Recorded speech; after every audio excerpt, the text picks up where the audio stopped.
Alors, il faut qu'on revienne parce que c'est intéressant sur ce nouveau deuxième édition du baromètre des prélèvements fiscaux et sociaux en France, bien sûr, publié en milieu de semaine par le Conseil des prélèvements obligatoires. C'est une émanation qui est rattachée, une émanation de la Cour des comptes et qui montre que, ma foi, le ras-le-bol fiscal est loin d'appartenir au passé en France. Bonjour Mathieu. Bonjour David. Mathieu Plane, directeur adjoint du département analyse et prévision de l'OFCE. Je donne le chiffre, 3 Français sur 4 qui jugent le niveau des impôts et cotisations sociales trop élevé. Ce n'est pas une surprise, mais ça veut dire quand même que malgré le discours répété du gouvernement qui se targue d'avoir baissé charges et impôts, nos compatriotes n'y croient pas. C'est ça quand même le sujet, hein. Oui, c'est assez embêtant. C'est quand même quelque chose qu'il faut noter, surtout que, Mais en même temps, j'allais dire, pardon, je vous coupe, mais à juste titre ou pas? Parce que alors, baisser les impôts et les cotisations, ouais, augmenter les taxes, au final, ce qu'il faut regarder, c'est la pression la pression fiscale, les fiscale prélèvements globale. obligatoires sur les ménages. Ça, ils ont raison, pas finalement, les Français, quand on regarde Alors, sur plusieurs années. alors vraiment, là, ça va être compliqué, mais je vais essayer d'y répondre. Le gouvernement s'est clairement quand même engagé, depuis d'ailleurs l'élection, le premier mandat d'Emmanuel Macron, à des baisses de fiscalité sur les ménages, notamment depuis la crise des Gilets jaunes.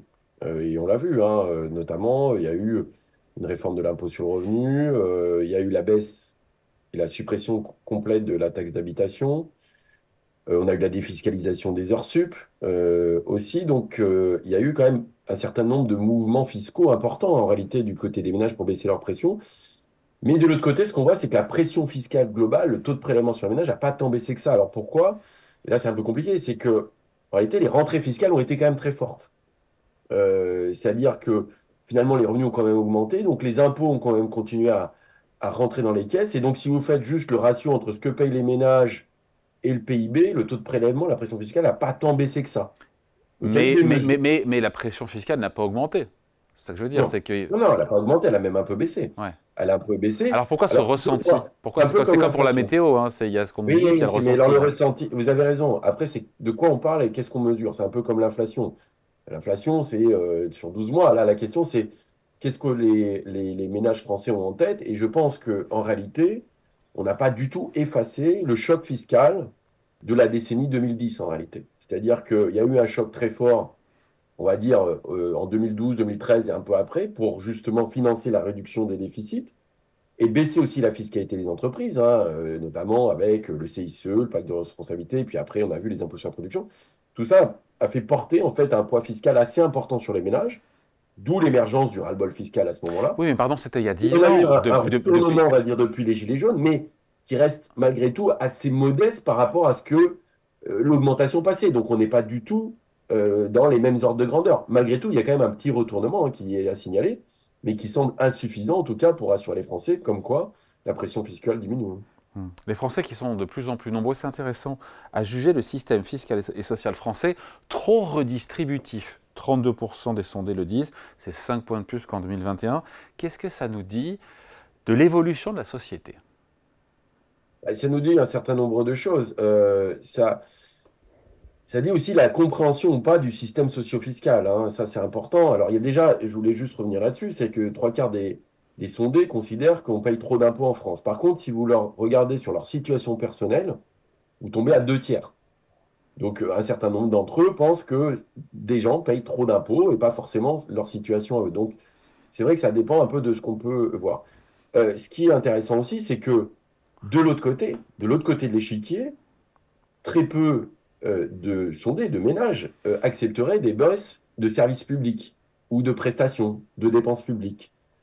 Et donc, il y a quand même cette dissonance entre l'acceptation en disant, en fait, on paye trop d'impôts, mais en même temps, on ne veut pas réduire les services publics ou Pour la moi, c'est dépense le... publique. Mais vous avez raison, Mathieu, c'est le gros paradoxe, encore une fois, de cet observatoire.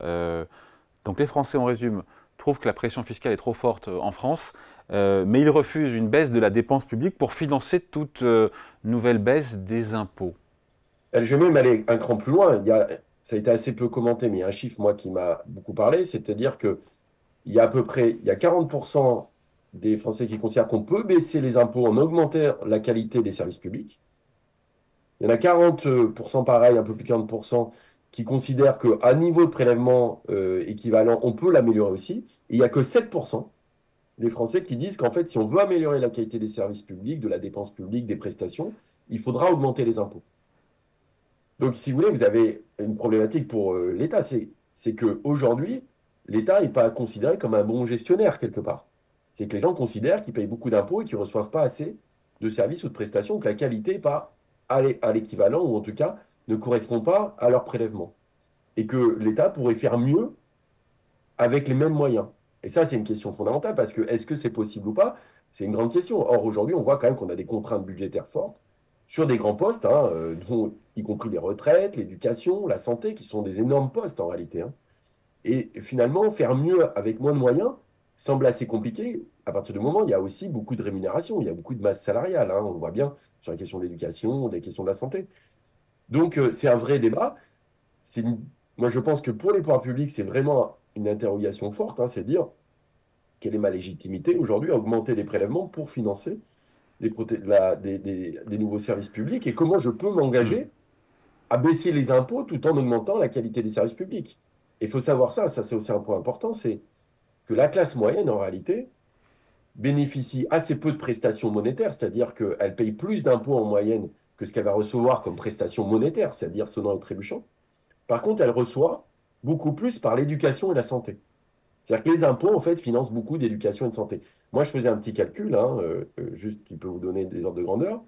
Si on regarde ce que reçoivent les ménages, hein, globalement à travers leurs impôts, mais qui ne sont pas des prestations monétaires, c'est les transferts reçus, comme les services publics d'éducation, de santé, ce que, effectivement, la sécurité, etc., à travers la police, la justice et autres.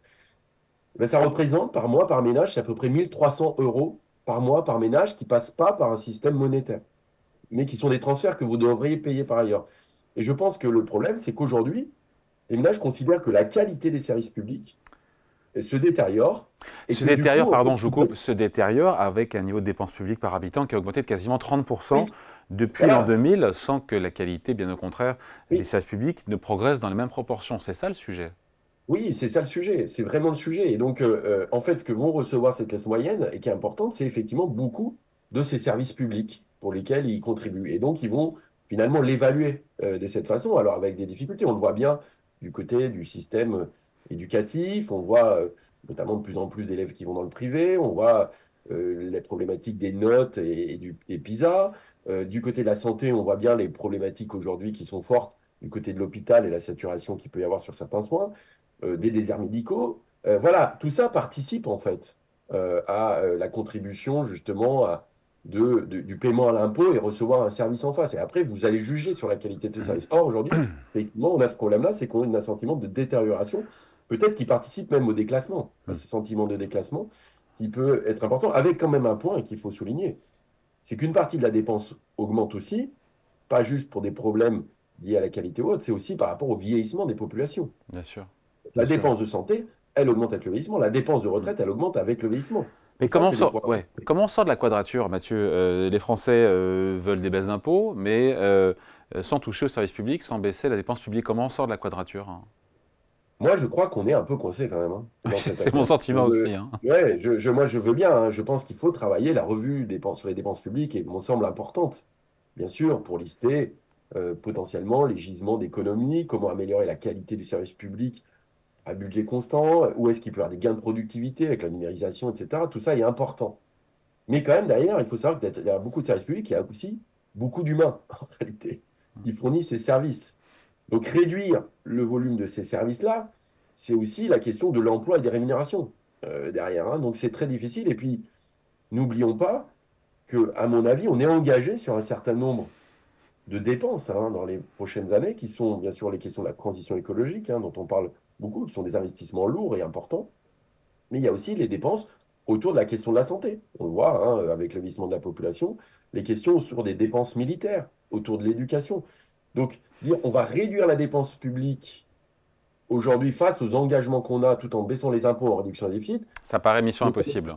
mission impossible, sauf si on a effectivement une croissance miracle qui arrive. Oui. C'est un peu ce que nous dit le gouvernement dans sa trajectoire jusqu'à 2027 de réduction des déficits.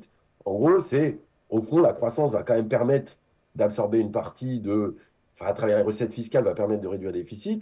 Et puis après, par contre, on fera des économies. Alors le problème, c'est qu'aujourd'hui, on n'a pas bien détaillé les économies budgétaires, hein. Quand le gouvernement dit on fera 12 milliards d'économies sur 2025, on le voit déjà hein, aujourd'hui, hein, dès qu'on commence à faire des économies, y compris par exemple sur les niches fiscales brunes, hein, on l'a vu avec la taxation du Gazole non gazole non routier. routier. Mm.